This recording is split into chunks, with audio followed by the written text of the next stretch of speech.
નમસ્કાર, ખાસ કાર્યક્રમ સાથે હું છું હિના। અલગ અલગ સ્વાસ્થ્યને લઈને કાર્યક્રમ કરતા આવ્યા છીએ અને હવે આજે એક ખાસ વિષય પર વાતચીત કરવી છે। કોલોરેક્ટલ કેન્સર એટલે શું? હવે તમે સામાન્ય લોકો હોય, કેન્સરનું નામ સાંભળીને કાં તો કમકમાટી ચડી જાય, કાં તો હૃદયના ધબકારા વધી જાય। આ બે વસ્તુ થાય, કારણ કે કેન્સર એ નામ જ એવું છે કે જેનાથી ડર બેસી જાય મનમાં। અત્યાર સુધી તમે બ્રેસ્ટ કેન્સર, લંગ્સ કેન્સર વિશે ઘણું સાંભળ્યું છે, આખરે એના વિશે તમે ઘણું બધું જાણ્યું પણ છે, વાંચ્યું પણ છે। કોલોરેક્ટલ કેન્સર વિશે જાણો છો અને હવે તમારા મનમાં એ થતું હશે કે અમે કેમ જાણીએ આ કેન્સર વિશે, પરંતુ તમારે આ જાણવું જરૂરી છે। અને તમને ખાસ માહિતી માટે એ પણ જણાવી દઉં કે માર્ચ મહિનામાં જ કોલોરેક્ટલ કેન્સર અવેરનેસ કાર્યક્રમ પણ ચાલે છે। અત્યાર સુધી આપણા દેશમાં બ્રેસ્ટ અને લંગ્સ કેન્સરની સંખ્યા તો હતી જ, પરંતુ કોલોરેક્ટલ કેન્સરની સંખ્યા પણ હવે વધી રહી છે। ત્યારે આ કેન્સરથી કેવી રીતે સાવધાન રહેવું જોઈએ, આની સારવાર શું છે, લક્ષણો શું છે, તે પણ જાણવું ખૂબ જરૂરી છે। અને એટલે જ મારી સાથે હાલ સ્ટુડિયોમાં ઉપસ્થિત છે ડૉક્ટર નીતિન સિંગલ, કે જેઓનું હું સ્વાગત કરું છું। અને સાથે સાથે ડૉક્ટર વિશે પણ હું તમને જણાવી દઉં કે જેઓ એક સિનિયર કેન્સર સર્જન છે, સાથે એપોલોમાં CBCC સેન્ટરમાં કાર્યરત પણ છે। ડૉક્ટર, પહેલો સવાલ એ જ થાય કે અત્યાર સુધી લોકોએ બ્રેસ્ટ કેન્સર અને લંગ્સ કેન્સર વિશે ખૂબ જાણ્યું, હવે કોલોરેક્ટલ कैंसर શું છે? લોકોએ કેમ ડરવાની જરૂર છે આનાથી? जैसा कि नाम कोलोरेक्टल कैंसर से आप समझ ही रहे हैं कि ये जो कैंसर है वो कोलोरेक्टल का कैंसर है। तो कोलोरेक्टम क्या होता है? कोलोरेक्टम साधारण भाषा में अगर मैं समझाऊं तो जो पूरी बड़ी आंत जो है हमारे शरीर के अंदर, उसको हम अगर एक शब्द में अगर मुझे उसको नाम देना है तो उसे हम कोलोरेक्टल वर्ड देंगे। तो जो बड़ी आंत का कोई भी कैंसर अगर होगा तो उसको एक नॉर्मल भाषा में अगर हमें कहना है तो वो कोलोरेक्टल कैंसर में कहलाएगा। अब ये कोलोरेक्टल कैंसर इतना इम्पॉर्टेंट क्यों होता जा रहा है? जैसा कि आपने स्टार्टिंग में कहा कि ब्रेस्ट कैंसर, लंग कैंसर के बारे में लोगों को काफ़ी पता है, काफ़ी अवेयरनेस हो रहा है, लेकिन है ना जो कोलोरेक्टल कैंसर है, अनफॉर्चुनेटली इसके बारे में अवेयरनेस लोगों में काफ़ी कम है। इसके बावजूद कि कोलोरेक्टल कैंसर जो है वो इस समय इंडिया में थर्ड मोस्ट कॉमन कैंसर है, जो बोथ अपने males as well as females, जो महिला और जो पुरुष हैं दोनों में थर्ड मोस्ट कॉमन कैंसर है। एंड मोर इम्पॉर्टेंटली जो काफ़ी यंग पॉपुलेशन होती है, 30-35 साल की जो उम्र वाले जो लोग होते हैं, उनमें भी इसकी संख्या काफ़ी हद तक बढ़ती जा रही है। इसलिए कोलोरेक्टल कैंसर के बारे में जानना एंड उसके जो कारण के बाद समझना एंड उनके प्रिकॉशंस को समझना ये बहुत ही ज़रूरी है। एंड इसीलिए जो मार्च महीना है इसे कोलोरेक्टल कैंसर अवेयरनेस मंथ के रूप में हम सेलिब्रेट करते हैं। બિલકુલ ડૉક્ટર, જો બીજા બધા જે કેન્સર થાય છે એમાં જે પરિબળ હોય છે એ છે ધૂમ્રપાન કાં તો તંબાકુ, આ બેથી એ લોકોને કેન્સર થતા હોય છે, આવું આપણે સામાન્ય કેન્સરમાં જોયું છે। કોલોરેક્ટલ કેન્સર થવાના એટલે કે એના પરિબળ શું છે અને કઈ રીતે એ થાય છે? कोलोरेक्टल कैंसर जैसे बाकी कैंसर्स के अंदर हम कॉजेज़ के जब डिस्कस करते हैं तो दो तरह के कॉजेज़ होते हैं। एक जेनेटिक, यानी कि फैमिली से जो जीन्स होते हैं, फैमिली टू फैमिली वो कैंसर रन करता है। तो उसी तरह कोलोरेक्टल कैंसर के अंदर भी कुछ जेनेटिक सिंड्रोम्स होते हैं जिसके कारण फैमिलीज़ के अंदर वो कैंसर होता जाता है। यानी कि अगर किसी की फैमिली में किसी को कोलोरेक्टल कैंसर हुआ तो उनके जो आगे की जो जनरेशन है उसमें भी इसकी मात्रा देखने को मिल सकती है। लेकिन ये जो नंबर्स हैं कोलोरेक्टल कैंसर्स के, उससे लगभग 10 से 15% कैंसर ही को हम एक्सप्लेन कर पाएंगे। लेकिन 80 to 85% जो कोलोरेक्टल कैंसर जो हम normally day to day life में जो देखते हैं, उसके लिए कहीं ना कहीं जो रिस्पॉन्सिबल जो कॉजेज़ हैं वो सब एक्वायर्ड कॉजेज़ हैं। एंड इन एक्वायर्ड कॉजेज़ में जैसा कि आपने दो जो सबसे बड़े एनिमीज़ का नाम लिया, टोबैको, मोड़े का कैंसर, ब्रेस्ट कैंसर, सब में अपने सुना है कि एक मेजर फैक्टर है। इसी तरह कोलोन कैंसर्स और रेक्टल कैंसर्स में भी टोबैको एक बहुत इंपॉर्टेंट फैक्टर है। स्मोकिंग जो किसी भी मात्रा में करना, इसी तरह साथ में शराब का सेवन करना, जो कि अनकंट्रोल्ड मात्रा में शराब का सेवन कहना चाहूँगा मैं। उसके साथ साथ जो आपके लाइफस्टाइल रिलेटेड जो प्रॉब्लम्स हैं, यानी कि जैसे कि बैठे बैठे सारा दिन बैठे बैठे पिज़्ज़ा बर्गर्स खाना या ये फास्ट फूड खाना, जंक फूड खाना, प्रॉपर एक्सरसाइज ना करना, ये सारे है ना जो है अपने आप में एक रिस्क फैक्टर हैं कोलोरेक्टल कैंसर्स के लिए। अगर तमने कैंसर संबंधित कोईपण जानकारी જોઈએ છે તો ટીવી સ્ક્રીન પર નંબર સ્ક્રોલ થઈ રહ્યો છે, તમે તેના પરથી કોલ કરીને માર્ગદર્શન મેળવી શકો છો। ડૉક્ટર, હવે આગળનો સવાલ મારો એ છે કે શું મોટા આંતરડાના તમામ કેન્સર સમાન હોય છે? કોલોન અને રેક્ટલ વચ્ચे શું તફાવત છે? मोटा आंतड़ा की जब हम बात करते हैं, ये बहुत बड़ा ऑर्गन है जो छोटी आंत जहाँ पे ख़त्म होती है, आप सबको पता होगा हमारे शरीर में दो तरह की आंतड़ें होती हैं, एक छोटी आंत और एक बड़ी आंत। तो बड़ी आंत जो एक पूरा जो एक ऑर्गन है, काफ़ी बड़ा ऑर्गन है, इसको हम बेसिकली दो में डिवाइड करते हैं, एक जिसको हम कोलॉन बोलते हैं और जो उसका नीचे वाला जो हिस्सा होता है जिसको हम रेक्टम कहते हैं। सो कोलॉन और जो रेक्टम जो है, इन दोनों के जो कैंसर्स होते हैं वो थोड़ा भिन्न तरह के होते हैं एंड इसी कारण जो इनका ट्रीटमेंट भी जो होता है और जो इनके सिम्टम भी होते हैं वो थोड़ा अलग अलग रहते हैं। ડોક્ટર, હવે હું તમને એ પૂછવા માંગીશ કે સામાન્ય કેન્સરની લોકોને ખબર કેવી રીતે પડે જ્યારે એમના શરીરમાં અશક્તિ આવે, મોંમાંથી લોહી પડે, કાં તો એમના શરીરમાં લોહી ઓછું થઈ જાય, ત્યારે કોલોરેક્ટલ કેન્સરના લક્ષણો શું છે? કેવી રીતે ખબર પડે કે આ કેન્સર થયું છે? कोलोरेक्टल कैंसर्स के सिम्टम्स के बारे में अगर हम बात करें तो कॉमन सिम्टम्स, जैसा कि आपने कहा कि मुंह में खून आने से लोगों को पता चलता है कि मुंह का कैंसर है, इसी तरह अगर संडास में खून आए तो एक कॉमन सिम्टम है। इसके अलावा संडास का नियमित रूप से ना आना, यानी कि कॉन्स्टिपेशन होना या डायरिया होना, ये काफ़ी कॉमन सिम्टम रहता है। कई लोग ये सिम्टम भी बताते हैं कि हम ना सुबह 4:30-5 बजे हमें उठना पड़ता है, संडास के लिए जाते हैं, फिर उसमें पानी जैसा निकलता है लेकिन संडास नहीं आता एंड बार बार हमें यही लगता है कि संडास करने के बाद भी कि हमारा पेट में अभी भी संडास अच्छे से हुआ नहीं। तो ये काफ़ी सारे कॉमन सिम्टम्स हैं। इसके अलावा जो राइट साइड के कैंसर्स होते हैं, अधिकतर बार लोग जो हैं वो किसी और कारण से डॉक्टर के पास जाते हैं। मोस्टली जैसे जो अनीमिया के जो सिम्टम्स होते हैं, यानी कि थकावट होना, काम करते हुए ना अपनी धड़कनें तेज होना, एंड जब वो अनीमिया का जब वर्कअप कर रहे होते हैं डॉक्टर्स एंड जब उसके कारणों की जब हम शोध करते हैं तब ढूंढते ढूंढते हम लोगों को पता चलता है कि राइट साइड के अंदर कोलॉन कैंसर लेके बैठा हुआ है मरीज। तो ये भी एक तरह का प्रेजेंटेशन रहता है। तो ये सारे कॉमन प्रेजेंटेशन हैं एंड लेकिन इसमें एक चीज़ जो मैं ख़ास तौर से बोलना चाहूँगा कि जो सारे सिम्टम, जैसे कि है ना ये आपका डायरिया होना या कॉन्स्टिपेशन होना, ये काफ़ी कॉमन सिम्टम है डे टू डे लाइफ के अंदर। अब ये जो कोई भी ये प्रोग्राम सुन रहा है, ये नहीं होना चाहिए कि ये सब कल को आपको कॉन्स्टिपेशन हो और कल सीधा आपके दिमाग में ख्याल आए कि आपको कैंसर हो गया। ऐसा नहीं होता। जिनको ये सिम्टम्स 2 हफ्ते या उससे ज़्यादा टाइम के लिए हैं एंड ख़ास तौर से जिनकी उम्र 50 साल से ज़्यादा है, उनके अंदर ये कैंसर होने की शक्यता इसकी ज़्यादा रहेगी इन सिम्टम्स की। બિલકુલ ડોક્ટર, તમે જે આ કેન્સરના લક્ષણો બતાવ્યા, હવે કોઈ વ્યક્તિ છે કે તેમને પ્રારંભિક તબક્કે આવા જ લક્ષણો જોવા મળે છે તો તેને શું કરવું જોઈએ? जैसा कि हमने डिस्कस किया कि ये सिम्टम्स जो हैं अगर 2 हफ्ते या उससे ज़्यादा ड्यूरेशन के हैं तभी वो सिग्निफिकेंट होते हैं। तो अगर 2 हफ्ते या ज़्यादा से अगर ये सिम्टम हैं तो आपको बिल्कुल देरी नहीं करनी चाहिए और अपने डॉक्टर से तुरंत सलाह लेना चाहिए। डॉक्टर जनरली आपको एग्जामिन करने के बाद वो डिसाइड करते हैं। सबसे पहले जनरली एक कोलोनोस्कोपी यानी कि दूरबीन की एक जांच की जाती है जिसके थ्रू देखा जाता है कि आंतड़ा में कहीं पे कोई गांठ या कोई अल्सर तो नहीं है। इसके बाद उसकी रिपोर्ट के अनुसार बायोप्सी लेना या फिर उसके अलावा सीटी स्कैन करना या एमआरआई करना वो हम नक्की करते हैं। इसके अलावा कुछ खून के टेस्ट वगैरह करते हैं जिससे कि हमें आइडिया लगता है कि ये बीमारी जो है वो कैसी है और कितनी फैली हुई है। તો દર્શક મિત્રો, કેન્સરને લઈને આગળ પણ અનેક ચર્ચા કરીશું, તે પહેલા લઈએ એક બ્રેક।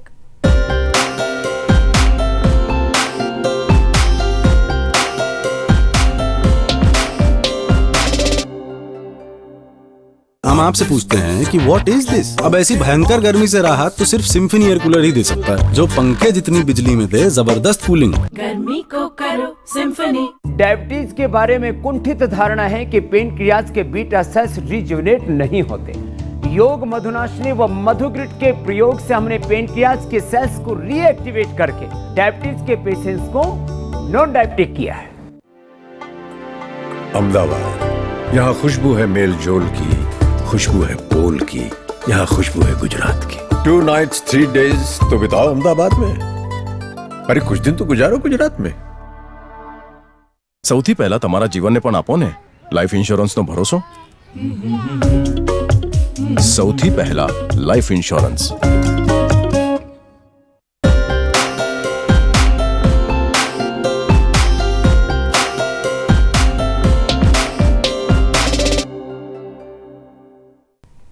તો દર્શક મિત્રો, ડોક્ટર નીતિન આપણી સાથે જોડાયા છે અને આ ચર્ચાને આગળ વધારીએ। ડોક્ટર, કોલોરેક્ટલ કેન્સરના આપણે આ સર્જરી છે એની જે આખી ટ્રીટમેન્ટ છે તેના વિશે વાત કરીએ તો એ ટ્રીટમેન્ટ કેવી હોય છે? કારણ કે સામાન્ય રીતે કેન્સરની સારવારની વાત આવે ને એટલે લોકોને એવું લાગે કે આ ખૂબ મોટી ટ્રીટમેન્ટ હશે। कोलोरेक्टल कैंसर का जब ट्रीटमेंट की हम डिस्कशन करेंगे तो कोलॉन कैंसर का जो ट्रीटमेंट है और वो रेक्टल का डिफरेंस जो है ट्रीटमेंट का वो बिल्कुल अलग है। कोलॉन कैंसर में खास तौर से अगर सही स्टेज में अगर डायग्नोसिस हो जाता है तो most of the times surgery अकेले से ही पेशेंट का पूरा क्योर होना संभव रहता है। अगर वो थोड़ी लेट स्टेज में आते हैं तो जनरली सर्जरी और उसके बाद कीमोथेरेपी यानी कि इंजेक्शन डोज देनी पड़ती है। जब रेक्टल कैंसर की हम बात करते हैं तो उसके अंदर जो तीनों जो मोडालिटी है हमारे कैंसर ट्रीटमेंट की, जैसे कि सर्जरी, सेक यानी कि रेडिएशन और कीमोथेरेपी यानी कि इंजेक्शन डोज, उन तीनों का हमें मिलके सूझबूझ से प्रॉपर इस्तेमाल करना पड़ता है ताकि प्रॉपर तरीके से सारवार की जा सके। બિલકુલ ડોક્ટર આગળનો હવે સવાલ છે ને સૌ કોઈના મનમાં થતો હશે, સામાન્ય રીતે કોઈ કેન્સરની સર્જરી કરાઈ છે તો ટોયલેટ બેગ છે, યુરિન બેગ છે, શું એ બધું શરીર પર લઈને ફરવું પડે છે? આ ધારણા જે છે એટલે કેટલી સત્ય છે? ये बहुत ही इंपॉर्टेंट क्वेश्चन है जो आपने मुझसे पूछा। इनफैक्ट काफ़ी लोग जो हमारे पास आते हैं एंड काफ़ी यंग पेशेंट्स जो हमारे पास आते हैं वो इस गलत धारणा से कि परमानेंट टॉयलेट का बैग आ जाएगा, इस चक्कर में ट्रीटमेंट पूरा प्रॉपरली नहीं लेते एंड बाद में वो इस स्टेज तक पहुंच जाते हैं कि जहाँ पे वो जो ट्रीटमेंट जो क्योरेबल था उससे वो कम्प्लीटली इनक्योरेबल स्टेज तक पहुँच जाते हैं। जहाँ तक बैग का सवाल है, प्लीज़ आप अपने डॉक्टर से क्लियरली डिस्कस करिए, क्योंकि आज जितना एडवांसमेंट हुआ है अपना टेक्नोलॉजी के अंदर, अधिकतर कैंसर्स के अंदर, कोलॉन कैंसर्स में तो खास तौर से मोस्ट ऑफ द टाइम्स हमें बैग्स वगैरह किसी की कोई ज़रूरत नहीं होती, कोई टॉयलेट बैग नहीं आता। रेक्टल कैंसर यानी कि जो बड़ी आंत का जो नीचे वाला हिस्सा जो है उसके जो कैंसर होते हैं उसमें हमें कभी कभी बैग देना पड़ता है एंड अधिकतर केसेस के अंदर ये बैग भी टेम्परेरी बैग होता है। ओनली बहुत ही गिने चुने कुछ केसेस जहाँ बहुत ही नीचे अगर ट्यूमर होता है जहाँ पे हमारे को परमानेंट बैग देना पड़ता है, लेकिन उसमें भी टेक्निक एडवांसमेंट्स आ रहे हैं और काफ़ी लोगों के अंदर हम उसमें भी बैग को बचा सकते हैं। तो ये गलत धारणा अपने दिमाग में बिठाने से पहले कि नहीं मुझे परमानेंट बैग आएगा, यूरिन बैग आएगा, प्लीज़ एक बार डॉक्टर से अच्छे से डिस्कस करें। हो सकता है जो आप सोच रहे हैं वो आपकी गलतफहमी ही न क्यों ना हो। બિલકુલ ડોક્ટર, ઘણા બધા લોકો છે ને સર્જરીને એક જ શબ્દમાં લઈને ચાલે છે કે સર્જરી એટલે કે 10-15 દિવસનો ખાટલો અને તે બાદ મોટી મોટી જે પૈસા ખર્ચવાના છે, પણ આ જે કેન્સરની સર્જરી હોય છે એમાં ખાસ કરીને મોટા આંતરડાની જે સર્જરી હોય છે એમાં અને અન્ય સર્જરીમાં શું તફાવત છે? बड़ी आंत की जो सर्जरी होती है, जैसा कि आप समझ रहे हैं कि बड़ी आंत से हम जो भी खाना खाते हैं, जो पाचन होता है वो बड़ी आंत के थ्रू अल्टीमेटली अपने मल द्वार से निकलता है। तो जब भी बड़ी आंत की सर्जरी होती है ऑब्वियसली उसका रिकवरी में थोड़ा टाइम लगता है, लेकिन जो साधारण जो सर्जरी है और जो कैंसर सर्जरी है जो बड़ी आंत की, उसमें बहुत बड़ा फ़र्क रहता है। तो जैसे कि आप जब हम नॉर्मल अगर किसी गांठ की सर्जरी कर रहे हैं जो कैंसर की नहीं है, मेरा एम क्या रहेगा उस समय अगर मैं वो सर्जरी कर रहा हूँ कि खाली वो गांठ को निकाला जाए।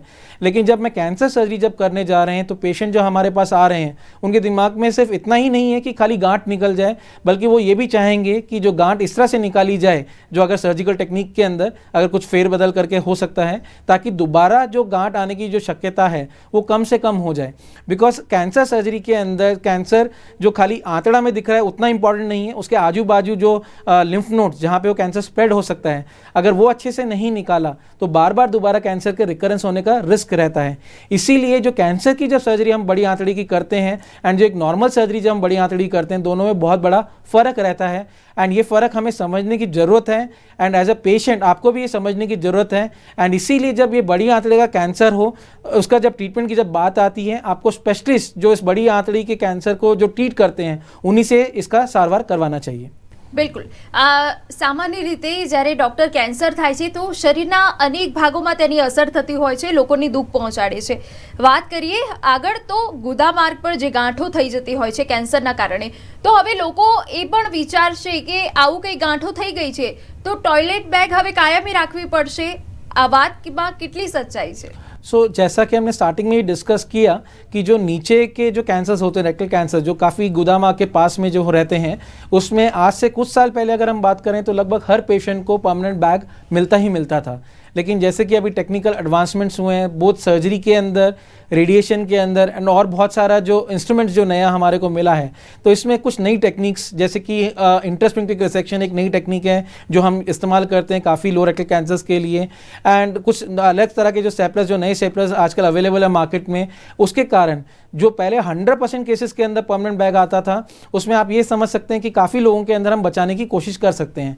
हाँ, लेकिन जब कैंसर पूरी तरह से नीचे एकदम हम ऐसी जगह पे है जहाँ बचाना टेक्निकली पॉसिबल नहीं है, ऑब्वियसली उसमें हमें पहले पेशेंट की जान देखना जरूरी है, तो उसमें परमानेंट बैग देना पड़ता है। लेकिन काफ़ी पेशेंट्स में हम परमानेंट बैग आज की तारीख में बचाने की कोशिश कर सकते हैं।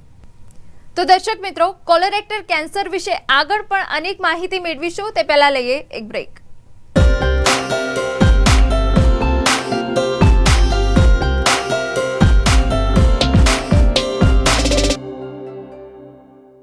Delicious ice cream, rich chocolate, and crunchy nuts. The new Half More World Cone.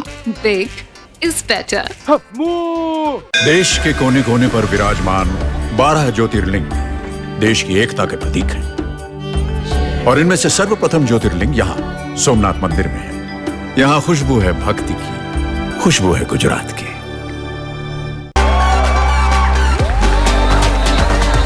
दौड़ेगा भागेगा, बाबा ऑल सीजन्स के लिए कुछ भी करेगा। I am a man of all seasons. આજનો દિવસ સૌથી ખાસ છે. મિલન હૃદયનો હૃદયની સાથે છે. આ નજરોથી કાંઈ છુપાયું નથી, એ બધી જ ના કહેલી જે વાત છે. આ આંખોથી સારી કોઈ રજૂઆત નથી, આમનાથી સારા કોઈ બીજા નથી. ચાલો આ દિવસ ઉજવીએ, ખાસ ક્ષણો માટે weddings by Canon. Canon, delighting you always. हम आप सब अब नहीं तो कब 9 बज जाएं तब।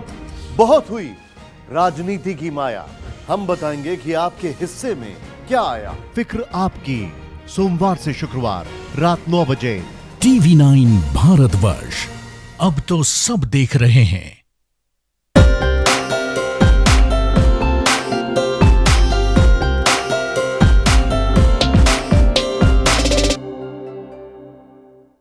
તો દર્શક મિત્રો, તમારું સ્વાગત છે. કેન્સરને લઈને કોઈ પણ સમસ્યા હોય, ટીવી સ્ક્રીન પર નંબર સ્ક્રોલ થઈ રહ્યો છે, જરૂરથી કોન્ટેક્ટ કરો. ચર્ચાને આગળ વધારીએ. ડૉક્ટર, હવે આગળ વધીએ. જ્યારે સર્જરીની વાત આવે તો બે પ્રકારની સર્જરી હોય, લેપ્રોસ્કોપિક સર્જરી અને ઓપન સર્જરી. હવે હું છું અને મને કોઈ તકલીફ છે અને મારે કોઈ સર્જરી કરાવી છે, હું એક સામાન્ય જ વ્યક્તિ છું કે જેની પાસે પૈસા પણ નથી, ઘરની આખી જવાબદારી છે, તો આ બંનેમાંથી મારે કઈ સર્જરી પસંદ કરવી પડે? सर्जरी पसंद करना ये ऐसा शॉपिंग मॉल में हम जा रहे हैं कि सामान पसंद करने जैसा वैसा वस्तु नहीं है। ये जब हम चूज़ करते हैं वो आप डॉक्टर के साथ डिस्कस करिए जब भी आपका जो ट्रीटमेंट है कि आपका क्या जो सर्जरी है वो क्या करने की ज़रूरत है। ऐसे में डॉक्टर से आप पूरा ऑप्शन डिस्कस करिए, और अगर वो ऑप्शन दे रहे हैं आपको, अगर ओपन सर्जरी का और है ना लैप्रोस्कोपी या रोबोटिक सर्जरी का, तो उनके फ़ायदे नुकसान के बारे में डिस्कस करिए, उससे एक्चुअल में कितना फ़ायदा और कितना एक्स्ट्रा नुकसान आपको या हो सकता है एक पर्टिकुलर टेक्निक से। नॉर्मल कॉमन सेंस वाली बात है, अगर हम दूरबीन से सर्जरी करते हैं तो ऑब्वियसली उसके अंदर चीरा कम आता है, तो रिकवरी टाइम काफ़ी कम हो जाता है। लेकिन कई बार लोग क्या होते हैं कि है ना लैप्रोस्कोपिक सर्जरी करने के चक्कर में जो मेन पर्पस जो कैंसर के अंदर जो सर्जरी का था वो था कि कैंसर का अच्छे से कंप्लीट रिमूवल होना एंड पूरा प्रॉपर्ली वो निकलवाना। तो हर कैंसर के अंदर वो लैप्रोस्कोपिक सर्जरी फिजिबल नहीं होती, लेकिन हमें सिर्फ लैप्रोस्कोपी से करना है ये प्रूव करने के लिए कि हमने लैप्रोस्कोपी से सर्जरी करवाई और करी, वो एक गलत तरीका है किसी भी ट्रीटमेंट को लेने का। तो जहाँ पे सेफली आप है ना कैंसर सर्जरी करवा सकते हैं both laparoscopic and open technique से, एंड अगर आपको फ़ायदे नुकसान समझने के बाद आपको लग रहा है कि हाँ सब बराबर ही है एंड लैप्रोस्कोपिक सर्जरी का जो एडवांटेज है कि फास्ट रिकवरी का, तो आपको लैप्रोस्कोपिक सर्जरी ऑप्ट करनी चाहिए। लेकिन जहाँ पे अगर कैंसर क्योर के अंदर आपको फ़र्क पड़ रहा है लैप्रोस्कोपिक सर्जरी करने से, तो ऑब्वियसली आप भी समझदार हैं कि आपको है ना वहाँ पे दूरबीन की जिद ना पकड़ के पहले कैंसर के बारे में सोचना चाहिए। जब हम लैप्रोस्कोपिक सर्जरी या ओपन सर्जरी किसी भी तरह की सर्जरी की बात करते हैं, और हाल ही में आजकल रोबोटिक सर्जरी का भी काफ़ी नाम सुनने को मिलता है, लोगों को एक चीज़ समझने की ज़रूरत है, कोई भी प्रकार की टेक्निक क्यों ना हो, ओपन लैप्रोस्कोपिक या रोबोटिक, करने वाला तो अल्टीमेटली वो सर्जन ही होता है, चाहे वो लैप्रोस्कोप से करे या ओपन से या रोबोटिक के। तो ज़रूरी ये है कि आपका सर्जन बराबर होना चाहिए एंड फिर उसके बाद सही तरीके से वो टेक्निक का डिसीजन लेना चाहिए। બિલકુલ, એટલે કે તમારી ડૉક્ટરનું કન્સલ્ટ કર્યા બાદ જ કોઈ નિર્ણય લેવો જોઈએ, અને કોઈ પણ તમને સમસ્યા છે કેન્સરને લઈને તમારે માર્ગદર્શન જોઈએ છે તો ટીવી સ્ક્રીન પર નંબર સ્ક્રોલ થઈ રહ્યો છે તેના ઉપર જરૂરથી કોલ કરીને તમારી સમસ્યાનું નિરાકરણ લાવી શકો છો. ડૉક્ટર, હવે આગળ એ છે કે કેન્સરમાં એક હાઈપેક નામનો પણ શબ્દ છે, એ શું હોય છે અને કોલોરેક્ટર કેન્સર સાથે તેની શું ભૂમિકા છે? हाईपैक एक नवीन पद्धति है, एक तरह की ट्रीटमेंट पद्धति जैसा कि कुछ कैंसर्स जो हैं जो अपना जो पेट में होते हैं वो फैल के पेट के बाहर एक जो चादर हो जिसे हम पेरिटोनियम बोलते हैं जिसके अंदर चले जाते हैं, जिसके कारण पेट में पानी भर जाता है। और ये जनरली पहले इसको स्टेज 4 कैंसर समझ के जिसके अंदर ट्रीटमेंट की ज़्यादा ऑप्शंस नहीं होते थे एंड उन लोगों को बोला जाता था कि ज़्यादा इसमें समय नहीं है।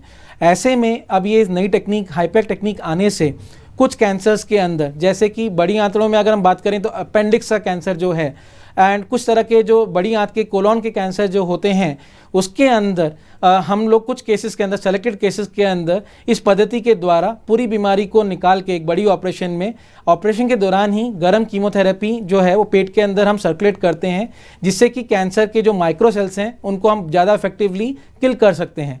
एंड इस टेक्निक से जो कैंसर जो पहले स्टेज 4 समझा जाता था एंड जिसमें कोई ज़्यादा ट्रीटमेंट ऑप्शंस नहीं होते थे, उसमें कुछ केसेस के अंदर हम लोग लंबे टाइम तक के लिए कंट्रोल एंड क्योर की हम एक संभावना अपेक्षित कर सकते हैं। બિલકુલ, એટલે કે ડોક્ટર હાઈપેક એટલે સ્ટેજ 4, હવે હું એ સમજવા માંગીશ કે કોઈ પણ મોટો કેન્સર છે તો શું સ્ટેજ 4 પર આવીને એ વ્યક્તિ સાજો થઈ ગયો હોય એવું ગણી શકાય? એના વિશે વધુ વિગતો આપશો? तो स्टेज 4 जब कैंसर हम बात करते हैं, जैसा कि सभी कॉमन आदमी को भी पता रहेगा, स्टेज 4 मतलब लास्ट स्टेज अधिकतर कैंसर्स के अंदर। एंड जो कुछ साल पहले तक जो धारणा थी कि स्टेज 4 अगर आ गया तो उसमें ट्रीटमेंट कुछ पॉसिबिलिटी रहता नहीं है, लेकिन कोलोरेक्टल कैंसर की और कुछ और कैंसर्स की अगर हम बात करें तो स्पेसिफिकली कोलोरेक्टल कैंसर के अंदर अराउंड 10% केसेस जिसके अंदर बीमारी लीवर या लंग तक जाती है एंड सेलेक्टेड केसेस के अंदर ड्यू टू न्यू टेक्निक्स हम लोग उसके अंदर भी एक लॉन्ग टर्म क्योर ऑफर कर सकते हैं। तो सभी स्टेज 4 एक जैसे नहीं रहते, स्टेज 4 में भी अलग अलग तरीके से ट्रीटमेंट पॉसिबल है एंड कुछ स्टेज 4 के अंदर हमें लॉन्ग टर्म अपना क्योर की पॉसिबिलिटी रख सकते हैं। બિલકુલ, તો ડોક્ટર આખો આજે આપણો પ્રોગ્રામ કર્યો તે કેન્સર ઉપર કર્યો, તમે જે રીતે જણાવ્યું કે વધારે પડતા ફાસ્ટ ફૂડ ખાવા, કોઈ કસરત ન કરવી, બેઠા બેઠા કામ કરવું, એટલે કે એક એવું જીવન જીવો કે જ્યાં કે તમે એસી નીચે બેઠા છો, તમારી સામે ફાસ્ટ ફૂડ છે અને તમે ખૂબ ખાઈ રહ્યા છો, કોઈ કસરત નથી કરી રહ્યા, એ કેન્સર થવાના કારણો છે। કોલોરેક્ટલ કેન્સર થવાના કારણો શું એ તમે જણાવ્યું, પરંતુ હવે આનાથી બચી કેવી રીતે શકાય? આપણી લાઈફસ્ટાઈલમાં આપણે શું સુધારો કરવો જોઈએ કે એવી કોઈ સલાહ? बहुत ही इंपॉर्टेंट क्वेश्चन आपने पूछा, बिकॉज कैंसर तो हमने जान लिया लेकिन उससे बचना बहुत ज़रूरी है एंड वही हमारा मेन ऑब्जेक्टिव भी है इस प्रोग्राम के थ्रू कि उसके बारे में अवेयरनेस क्रिएट किए जाए। सो जहाँ तक इसका प्रोटेक्शन का सवाल है तो सबसे इम्पॉर्टेंट है हमारे लाइफस्टाइल को हमें मॉडिफाई करने की ज़रूरत है। जो हम अभी वेस्टर्न कल्चर को फॉलो करते जा रहे हैं ब्लाइंडली, जिसमें हम लोग पिज़्ज़ा बर्गर खा के वी फील प्राउड कि हमने आज पिज़्ज़ा खाया, बर्गर खाया। हम अगर चलना भी हो, 500 मीटर भी अगर कहीं जाना हो तो उसमें हम लोग अपनी गाड़ियों को ले जाना ज़्यादा प्रेफर करते हैं, शो ऑफ करना पसंद करते हैं कि देखो हमें चल के नहीं आना पड़ा। तो ये सारी जो धारणा है इसको हमें ना पूरा बदलना पड़ेगा। एंड जो आज से कुछ साल पहले जो हमारे जो मैं कहूँगा कि बड़े बुजुर्ग करते थे कि प्रॉपर अपना जो वॉकिंग करना, खाने के अंदर अपना जो घरेलू पुराने जो नुस्खे दादियों के टाइम के जो चले आ रहे थे, गुजरात में खास तौर से मैं कहूँ तो बाजरा की रोटी वगैरह जो खाते थे, तो उस तरह का जो खाना है उस सब को हमें दोबारा प्रोपगेट करना पड़ेगा। और ये जो फास्ट फूड कल्चर जो हमारी लाइफ के अंदर आ गया है उस सब से हमें दूर रहना पड़ेगा। स्ट्रेस को हमें ना कम करना पड़ेगा। एक्सरसाइज रेगुलरली करना ज़रूरी है। दिन में अपने लिए 30 से 40 मिनट ज़रूर निकालिए, हफ्ते में 5 दिन ऐसा ज़रूर करिए। साथ ही में पानी का सेवन अच्छे से करिए। हम लोग कोल्ड ड्रिंक पीने में ज़्यादा इंटरेस्टेड रहते हैं लेकिन वाटर को हम लोग बिल्कुल नेग्लेक्ट करते जाते हैं। अल्कोहल एंड स्मोकिंग को जहाँ तक हो सके अवॉइड करिए। अपने वेट को वॉच करिए। पहले कहते थे कि जो खाते पीते घर का है तो वो बहुत बड़ा अच्छी चीज़ मानी जाती थी। आज की तारीख में मैं कहूँगा जो खाते पीते घर का जो लगता है ज़्यादा, वो ज़्यादा बीमारी का घर है। तो ज़्यादा खाते पीते घर का नहीं लगना है, अपने को फिट रहना है। तो इसलिए अपने वेट को जरूर वॉच करिए एंड अपने वेट को मेंटेन करिए। જી બિલકુલ, એટલે કે તમારે શુદ્ધ સાત્વિક ભોજન જ જમવાનું છે જેથી કરીને આવી પ્રકારની બીમારીઓથી તમે દૂર રહી શકો। ડૉક્ટર, જતા જતા આ કાર્યક્રમને પૂરો કરતા કરતા કોઈ એક સલાહ જે તમે અમારા દર્શક મિત્રોને આપવા માંગો? जैसा कि अभी हम सब लोग जानते हैं ब्रेस्ट कैंसर के काफ़ी अवेयरनेस हुआ है। पिंक हम सबको पता है कि काफ़ी इंपॉर्टेंट कलर है जो ब्रेस्ट कैंसर कैंपेन के साथ रिलेटेड है। एंड अब मैं चाहूँगा कि मार्च महीना जो है ना वियर ब्लू का एक स्लोगन लेके आता है, तो इस ब्लू को आप अपनी लाइफस्टाइल में लेके आइए। हम ब्लू के साथ बहुत प्राउड फील करते हैं। जब भी इंडिया खेलती है हम सब लोग चीयर करते हैं फॉर ब्लू, बट अब सिर्फ इंडिया के लिए नहीं ब्लू पहने, अपने लिए ब्लू पहने। एंड आज एक प्लेज लें कि हम अपनी लाइफस्टाइल को मॉडिफाई करेंगे, अपने वेट को कंट्रोल करेंगे, अपना खाना पीना ठीक रखेंगे ताकि आने वाले टाइम के आगे हम ये कह सकें खुशी से कि हम कोलोरेक्टल कैंसर से जीत सकें एंड हम लोग कोलोरेक्टल कैंसर के आगे झुकेंगे नहीं। તો દર્શક મિત્રો, તમને અગર કોઈ પણ સમસ્યા છે તો તમારે ડૉક્ટરનું કન્સલ્ટ જરૂરથી કરવું જોઈએ. ફરી એક વખત કહું છું કે તમને કેન્સરને લઈને કોઈ પણ માહિતી જોઈતી હોય, કોઈ પણ સમસ્યા છે તમારે પૂછવું હોય, ટીવી સ્ક્રીન પર નંબર સ્ક્રોલ થઈ રહ્યો હતો તે નંબર ઉપર કોલ કરીને તમે તમામ વિગતો મેળવી શકો છો. અત્યારના કાર્યક્રમમાં બસ આટલું જ. ફરી એક વખત મળીશું. નમસ્કાર.